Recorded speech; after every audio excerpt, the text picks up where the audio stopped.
네, 최근에 택시 잡기 하늘의 별 따기라는 말이 등장했습니다. 택시기사들이 코로나 이후에 야간 운행을 기피하면서 벌써 몇 개월째 밤마다 택시 대란이 벌어지고 있는 건데요. 상황이 날로 심각해지자 서울시가 요금 인상 카드를 꺼내들었고 모빌리티 업계에서도 줄줄이 대책을 내놓고 있습니다. 과연 해법이 될 수 있을지 오늘 이슈플러스에서 전문가와 함께 집중 분석해 보도록 하겠습니다. 안기정 서울연구원 교통시스템연구위원과 함께하겠습니다. 안녕하십니까? 안녕하세요. 네. 위원님 혹시 오늘 오실 때 뭐 타고 오셨습니까? 택시 타고 왔습니다. 마침 또 택시를 타고 오셨습니다. 예. 이게 이런 낮 시간대는 그래도 택시가 잘 잡히는데 최근에 뭐 심야 시간대, 밤 시간대에도 택시를 잡아보신 경험이 있나요? 과거에 신사역에서 한번 출장에 갔다가 그 대중교통 시간이 끝날 시간이 됐어요. 그래서 네. 뭐 집에는 못 가고 택시 잡았는데 거의 뭐 택시가 한 시간 동안 안 잡혀가지고 회사 앞에 모텔에서 잔 적이 있고요. 네, 신사역도 굉장히 악명. 여의도에서는 한 2시간 동안 택시 잡다가 한 새벽 2시 반쯤에 집에 들어간 적이 있습니다. 예. 저도 뭐 심야 시간에 택시가 안 잡혀서 결국에는 예. 버스 정류장까지 걸어가서 택시를 탔던 경험이 있는데 이게 비단 저희만의 문제가 아니고 예, 그쵸. 많은 분들께서 공감을 또 하실 것 같습니다. 예. 그래서 이제 뭐 택시 대란이란 말이 나오고 있는데 위원님의 어떤 발언들을 쭉 보니까 택시 인력 대란이라고 주장을 하시더라고요. 예, 그렇죠. 네. 택시가 없는 게 아니고 택시를 몰 사람이 없는 거예요. 특히 법인 택시에서. 그러니까 가동률이 한 30% 조금 이상 나오고 있는데 사실 그건 말이 안 되는 숫자거든요. 네. 보통 90%, 80% 돼도 좀 약간 부족할까 말까 상황인데 그래서 구체적 수치 말씀드린다고 그러면은 그 택시가 대당 필요한 인력이 한 2.47명 정도 얘기합니다. 그런데 그 19년 말에 법인 택시 기사들이 서울에 얼마 있었냐 그러면 3만 명 정도 계셨어요. 네. 그런데 21년 말에 2만 명뿐이 안 계신 거예요. 10,000명 빠져나온 거죠. 너무 많이 그런데 줄었네요. 법인 택시 면허 대수가 얼마냐? 2만 1,000대가 넘어요. 네. 그러면은 아까 정상적으로 가동하기 위해서는 2.47년 말씀드렸는데 0.9 며칠 나오는 거예요. 그 수치 가지고 이게 정상적으로 운영하기 굉장히 힘든 상황이고 당연히 공급이 딸릴 수밖에 없는 상황이 벌어진 거죠. 네, 이런 상황에서 이제 서울시가 택시 요금 인상안을 내놨습니다. 기본 요금도 1,000원 오르고 뭐 요금 미터기가 올라가는 속도 예. 또 굉장히 빨라질 것으로 보이는데 지금 일단 이 인상안 자체는 어떻게 평가하시는지도 궁금하거든요. 기본적으로 19.3%라고 말씀을 하세요. 그런데 기본적으로 택시가 정상적으로 공급 기반을 갖추기 위해서는 약간 부족하지 않나 그런 생각이 듭니다. 그래서 일단은 19.3% 인상률 그리고 심야 탄력 요금제 할증제를 도입하게 된다 그러면은 어느 정도 왜곡된 부분을 좀 시정할 수 있다고 생각합니다. 왜냐하면은 할증 시간대가 우리나라는 0시부터 4시까지잖아요. 현행은 그렇죠. 예, 네. 그런데 그게 과거 유신 시대의 잔재거든요. 왜냐하면은 유신 시대는 통금이 있었고 네네. 그 시간에 운행할 수가 없었어요. 그런데 통금이 해제되면서 심야 할증 시간대를 그 시간에 만든 건데 네네. 사실은 어느 나라를 보더라도 그렇게 할증 시간대를 좁게 설정한 데가 없어요. 보통 10시부터 그리고 7시까지, 그다음 아침 7시까지 하는데 그러니까 그리고 또 그렇고 그리고 그 사실 그 인력이 투입되는데 그 시간에는 그 야간 근로수당이 붙잖아요. 그게 10시부터 6시까지 붙게 돼 있어요. 근데 지금 12시, 4시라는 게 맞지가 않는 거죠. 네. 그런 측면은 어느 정도 좀 시정했다 치면서 긍정적인 측면이 있다 생각하고 그리고 심야 시간에 한 40%까지 할증 요금 받게 된다 그러면은 어느 정도 매출이 생기기 때문에 그 매출이 정확히 근로자한테 간다고 한다 그러면은 그 운수자 확보에 좀 어느 정도 도움이 된다고 생각을 합니다. 예. 네, 그래서 이번 인상안에서는 현행 자정에서 새벽 4시까지인 거를 밤 10시에서 오후 예. 새벽 4시까지로 더 늘리고 11시에서 새벽 2시 사이를 최대 예. 이제 40%까지 예. 인상할 수 있도록 한 건데 적정하다고 보시는지 아니면 뭐 조금 더 인상을 해야 된다고 보시는지 의견은 좀 어떠십니까? 그 기본적으로 저는 이 정도는 괜찮다고 봅니다. 네네. 왜냐하면은 국토부에서 마련한 게 탄력 요금제 말씀하셨잖아요. 그러면서 그 플랫폼에 의한 탄력 요금인데 2배, 3배 받을 수 있게 하겠다 말씀드렸는데 이게 좀 한 측면이 있는 거죠, 사실은요. 그래서 그것보다는 약간 약한 수준에 그리고 국토부 안이 좀 문제가 있는 거는 오로지 플랫폼 사업자에 의한 요금제라는 거죠. 근데 우리나라 플랫폼 택시가 얼마나 되냐 살펴보면은 한 10% 내외뿐이 안 돼요. 그러면 일반 택시는 전혀 문제가 파급이 안 되는 거죠. 그랬을 때 지금 현재는 전반적인 인력이 공급돼 가지고 그 인력들이 택시를 몰아줘야 되는데 오로지 플랫폼 관련된 사업자의 혜택을 보고 그 사람들한테 인력이 전환되는 그 효과가 가질 수 있기 때문에 그런 문제가 좀 형평성 문제가 제기될 수 있다. 그런 네. 측면이 있기 때문에 저는 국토부의 플랫폼 택시 그 탄력 요금제보다는 그 일단은 소비자 입장에서의 가격 안정성, 예측 가능성 측면에서도 서울시안이 더 타당하다고 생각을 합니다. 예. 네. 지금 이제 처장님의 말씀을 좀 들어보면 요금 인상은 기본이고 플러스 알파로 이제 처우 개선에 더 방점이 찍힌 것 같거든요. 예. 지금 이 부분에 좀 풀어야 할 과제가 더 많다고 저희가 봐야 되겠죠. 일단 요금 문제부터가 좀 개선 사항이에요. 그게 뭐냐면은 과거에 비해서 계속 요금이 지나치게 억제된 그 측면이 있거든요. 네. 그게 뭐냐면은 제가 아까 통계 말씀을 안 드렸는데 제가 2019년 말에 3만 명 기사 말씀드렸잖아요. 네. 그런데 2010년 말에 기사가 서울시는 4만 1,000명이 있었어요. 그러니까 9년 동안 1만 명이 계속 감소해왔다는 얘기죠. 그 얘기 뭐냐면은 어차피 요금 인상이 5년, 6년 주기로 이루어지다 보니까 자기가 처우 개선하고 소득을 낳을 수 있는 충분한 매출이 안 난다는 얘기죠. 그러니까 떠나고 그래서 그랬는데 코로나 터지니까 매출이 막 급감을 했거든요. 그러니까 완전히 떠나버린 거죠. 그런 현상을 봤을 때 일단 요금의 인상에 관련해서 요금 인상 체계나 아니면 조정 체계나 그런 것을 좀 손볼 필요가 있지 않느냐 생각을 하고요.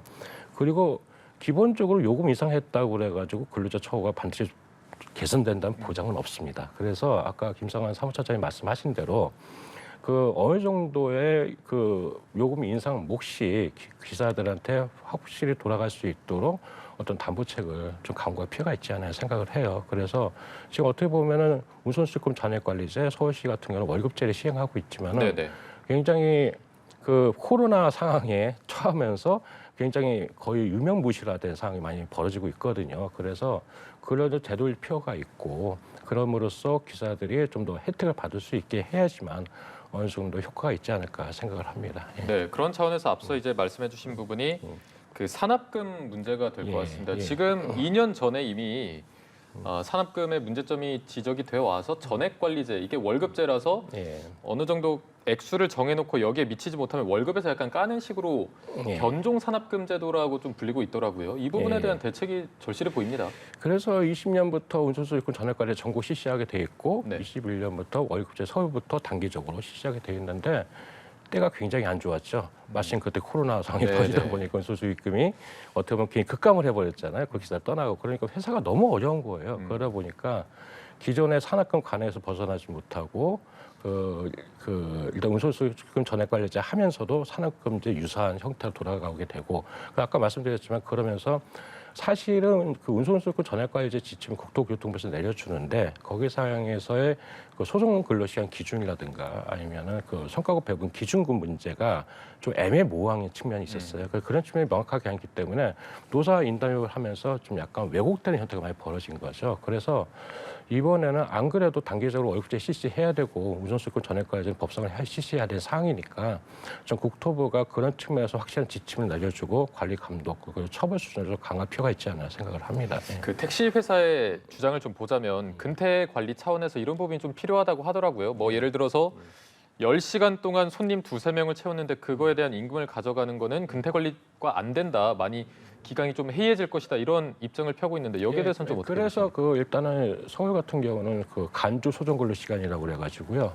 6시간 40분이 소정 근로 시간이라 그러면은 실제로 일하는지 안 하는지 모르잖아요. 그렇죠. 그러니까 그래서 그럼 너는 이 정도 하면은 이랬다고 쉽게 얘기하는 게 실제로 손님을 태워가지고 메터기 꺾은 시간이 5시간 반 되면은 6시간 40분 근무했다고 쉽게 얘기하는 거예요. 그런데 간주 소정 근로 시간제인데 사실 그게 너무 엄격해요, 사실은. 제가 볼 때는 한 4시간에서 4시간 반 이렇게 사이면은 적당할 것 같은데 어떻게 보면은 사측에서는 자기 이익 확보하기 위해서 좀 과도하게 좀 그런 기준을 설정한 측면이 있는 거죠. 뭐 그런 측면도 그렇고 기준금도 제가 보기에는 지금보다 한 10% 정도, 2%는 좀 밑으로 해 있어야지만 제도의 취재가 맞는데 그렇지 않는 측면이 있기 때문에 향후에는 국토부가 좀 여기 신경을 써가지고 이런 부분에 구체적 지침을 내줄 필요가 있다고 생각합니다. 네, 이제 이런 많은 문제들을 풀어가야 하는 출발점에 저희가 서 있는 것 같은데 지금 전 세계적으로 보면은 고물가, 고금리, 고환율 이런 상황에서 택시 요금마저 올리는 거에 소비자들이 부담감을 느낄 수밖에 없거든요. 예, 물가 상승을 더 좀 부추길 것이다 이런 우려도 있습니다. 초도의 아나운서님이 말씀하실 때 대중교통 말씀하셨잖아요. 네네. 택시는 대중교통 아니죠, 사실은. 근데 약간 예. 애매하더라고요 택시가. 그게 뭐냐면 2013년에 일단은 정부에서 대중교통 촉진, 이용 촉진에 관한 법률 그 안에 택시를 끼워들려고 했는데 어떤 거의 뭐 대다수가 동의해서 만들었죠. 그런데 이명박 정부가 거기서 거부권 행사했잖아요. 근데 네. 논란이 끝난 거예요. 대중교통 아니다. 그럼 고속교통수단에 맞는 그 요금 체계나 자율 요금 규제 그런 거 만들어야 되는데 하나도 안 만들었잖아요, 사실. 이원화가 필요하다는 예, 말씀이신가요? 그렇죠. 그런 게 만들어야 되는 거고 안 그러면은 그가 요금을 민간한테 맡기지 못하면 아니면은 뭐 아까 김성환 사무처장 말씀하신 것처럼 대중교통 축을 인정해가지고 거기에 적정 보조를 지원하든가 그런 얘기 해야 되는 건데 이거는 보통 공공 서비스가 틀리게 대부분 공공 서비스나 정부에서 어느 지원을 해주든가 보전해 주든가 정부 책임하에 운영되잖아요. 그러니까 적자도 감당할 수 있는 수준이지만은 택시는 절대 그런 게 아니잖아요. 순전히 민간에서도 공급을 하고 민간에서 다 해야 되는데 그런데 거기에 대한 책임을 하나도 안 진다 이런 거는 좀 말이 좀 안 되는 거, 말이 좀 안 되는 측면이 있는 거죠. 그런 측면에서 그런 것도 있고 그 소비자 측면에서 이렇게 말씀하실 것 같아요. 너무 비싸고 못 하겠어요. 그런데 저는 항상 이렇게 이야기하거든요. 싼 게 비지떡이라는 말이 있잖아요. 소비자에서 싼 것만 원하니까 비지떡이 나온 거예요, 사실은요. 그리고 기본적으로 선택 문제잖아요. 그러면 싼 요금 그대로 하시고 택시 기사분이 없어가지고 계속 기다리시겠습니까? 아니면은 요금 좀 올려가지고 적절하게 회사를 운영하게 하면서 공급되게 하면서 좀 빨리 타고 가시겠습니까? 하는 선택의 측면을 제가 말씀을 드리거든요. 그러니까 너무 여태까지는 전대 측면 강조를 갖다 얘기하는 거죠. 그래서 앞으로는 정상적으로 택시 공급 기반이 형성되기 위해서는 좀 요금도 적정히 올려줘야 되고 처우도 개선돼야 되고 그런 측면이 굉장히 강하다고 말씀드릴 수 있겠습니다. 네. 그리고 또 대응책으로 이런 것도 있습니다. 타다 다시 아실 텐데 타다 등의 어떤 플랫폼 운송 수단을 적극 활용하는 방안도 나오고 있는데 이 부분도 좀 실효성이 있다고 보십니까? 기본적으로 타다라고 재도입한다 그런 말도 하시는 것 같아요. 근데 이해를 못 하겠는데 왜냐하면 다 가능하거든요. 현재 법상으로. 그래서 예전에 엄청난 사회적 비용을 치렀죠.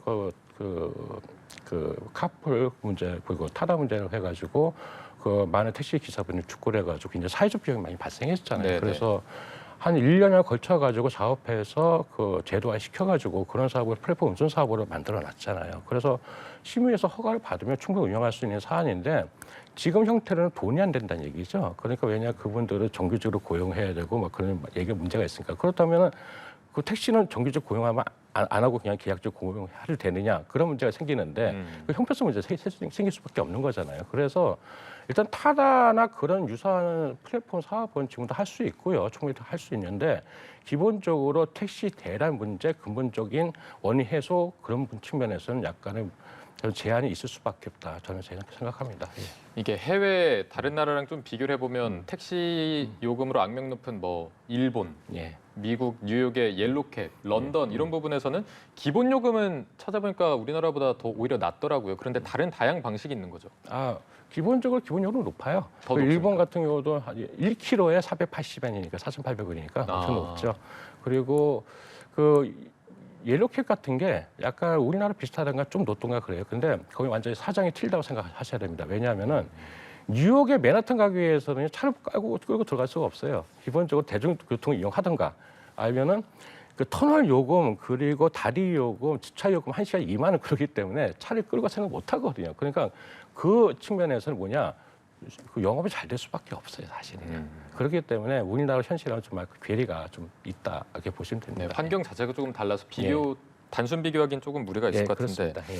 지금 우리나라 같은 경우는 뭐 카카오 모빌리티가 택시 거의 뭐 꽉 잡고 있는 상황인데 지금 뭐 금토 택시를 시범 운영하겠다 아직 채용 단계라고 밝혔는데 이런 대안이나 뭐 우티에서 뭐 한 건당 6,000원의 인센티브를 주는 방안 이 부분은 좀 어떻게 평가를 하십니까? 기본적으로 택시 기사가 많이 와야 되는데 그게 어느 정도 한계가 있느냐, 어디까지 확장할 수 있는 문제가 되겠죠. 그리고 카카오가 금토 택시를 말씀하셨는데 좀 이게 현행법에 문제가 되지 않을까 생각을 해요. 왜냐하면 택시 발전법에 택시 운수 종사자는 주 40시간 소정거리 시간 보정해야 된다 나와 있거든요. 그런데 뭐 하루에 10시간, 한 8시간인가 5시간 정도 되는 것 같은데 주 10시간으로 어떻게 이게 지킬 수 있는지 좀 약간 의문이 듭니다. 예.